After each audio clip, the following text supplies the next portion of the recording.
What's up, FishTankTV.com YouTube, coming at you with my badass Seahorse tank. This tank has got a lot of thought going into it, and I'm going to break it down as much as possible.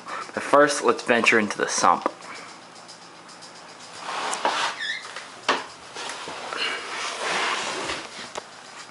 Alrighty, the glass is kind of dirty, but for lighting on the sump, I'm going to screw in power compact lights. There's an Aqueon hang on the back filter, but I'm going to get into that in a minute. The light is basically for the refugium. The refugium is right here. Basically, water passes through here, through this DIY PVC overflow, hits a micron sock, particles get filtered out, water gets forced down here, flows down here, and comes back up.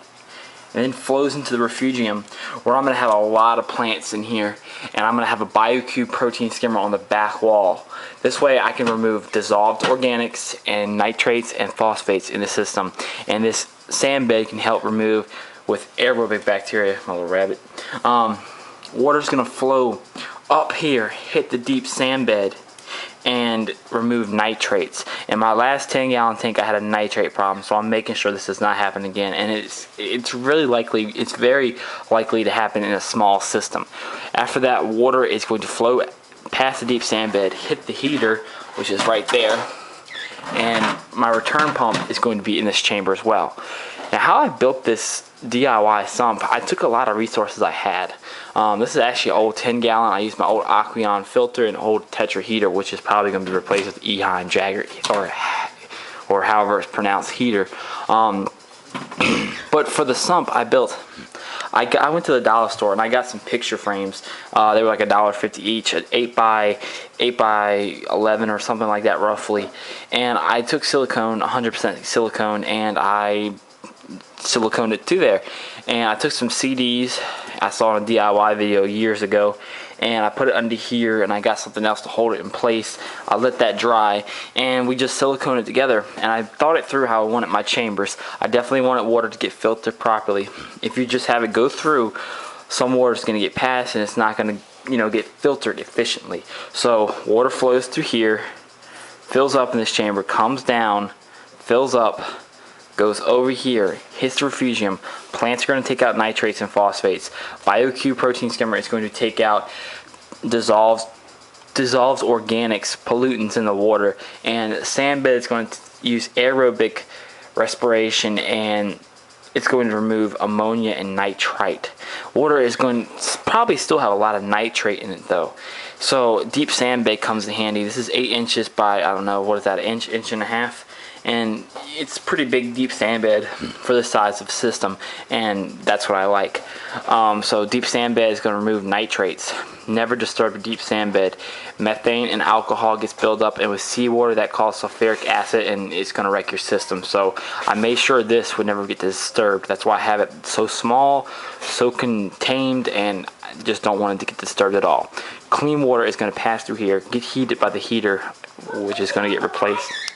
But water is finally going to pass the deep sand bed into the return pump and get heated by the Tetra heater, which is going to be replaced by Eheim heater. The return pump is going to bring the clean water up to the main display.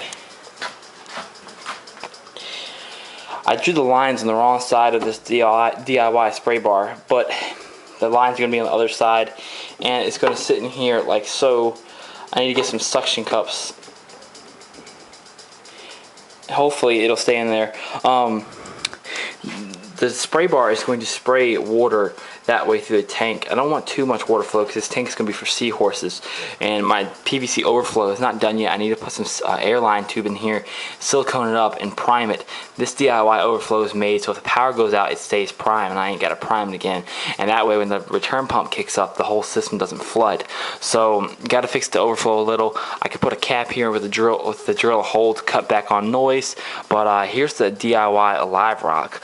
This is actually foam spray painted with Krylon spray paint. That's the only spray paint you can use in aquariums that I know of. This is also black Krylon. Let me find my chair. Alright, so the glass is a little dirty, but I'll talk about what's going on.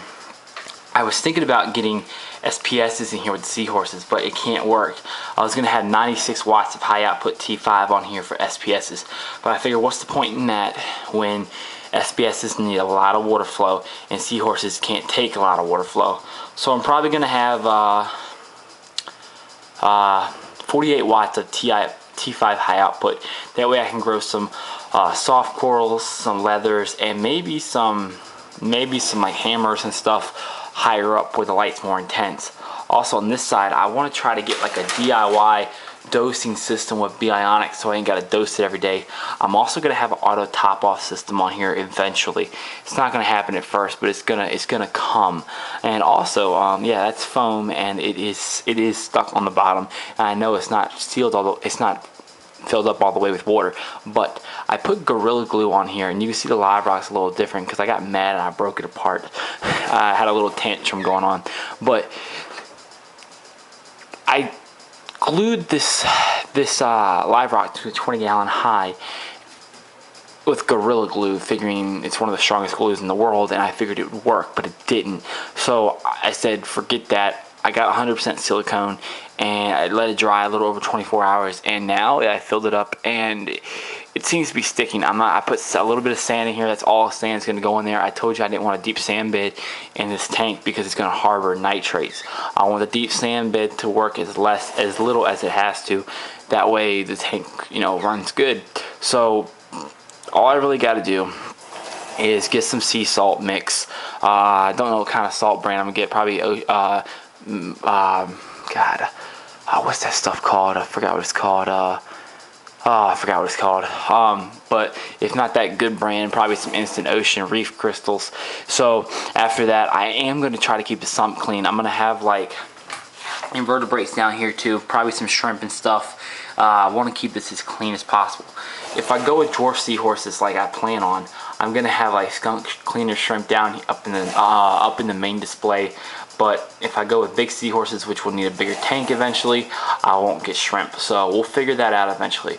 So this is my high-tech tank, guys. Tell me what you think. If you have any suggestions on this tank. I don't know if I said it. I think I did, but I am going to eventually put an auto top-off system on this tank so salinity doesn't change as rapidly, because this is going to be a small system with a lot of water, a lot of light.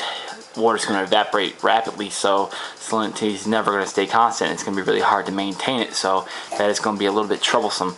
So if you have suggestions, guys, let me know. Comment, rate, and subscribe. And eventually, once I get that sea salt mix, get a return pump, get a light, introduce some invertebrates, and let it cycle a bit, and get some seahorses in here. Comment, rate, and subscribe. Later.